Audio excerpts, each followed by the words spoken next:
বিরতির পর আরো একবার প্রত্যেককে স্বাগত জানাই পাবলিক নর পর্দায়। চলে যাচ্ছি পরবর্তী বিশেষ খবরের দিকে।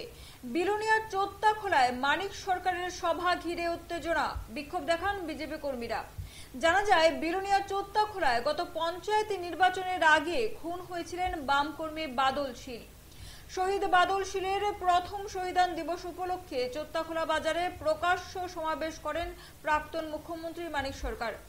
মানিক সরকারের এই সভা ঘিরে তীব্র উত্তেজনা দেখা যায় চোত্তাখোলা এলাকায়। মানিক সরকারের উপস্থিতিতে সভা চলাকালীন পাশে দাঁড়িয়ে বিক্ষোভ দেখান বিজেপি কর্মীরা। আরো একবার জানিয়ে রাখছি, সেই প্রায় বিলোনিয়া চোত্তাখোলায় গত পঞ্চায়েত নির্বাচনের আগে খুন হওয়া বাম প্রার্থী বাদল শীলের প্রথম শহীদান দিবস উপলক্ষে কিন্তু চোত্তাখোলা বাজারে এক সমাবেশে প্রাক্তন মুখ্যমন্ত্রী মানিক সরকার ছিলেন এবং সেই সভা চলাকালীন কিন্তু সেই সভার পাশে দাঁড়িয়ে বিক্ষোভ দেখান বিজেপি কর্মীরা।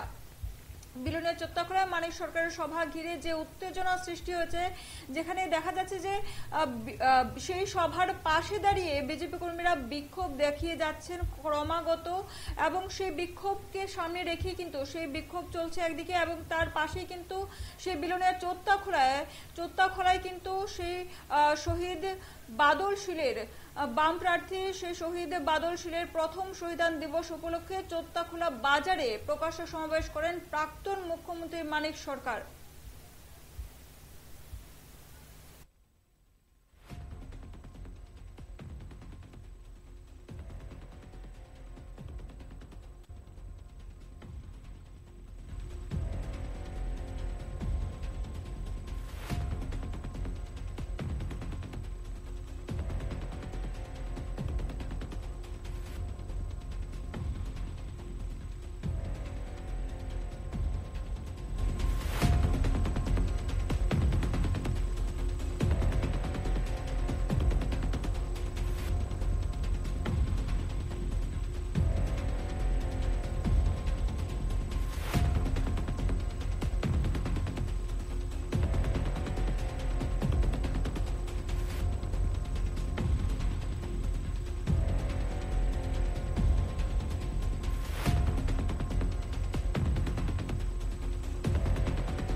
ফিরছি একটা ছোট্ট বিরতির পর, ততক্ষণ পর্যন্ত সঙ্গে থাকুন।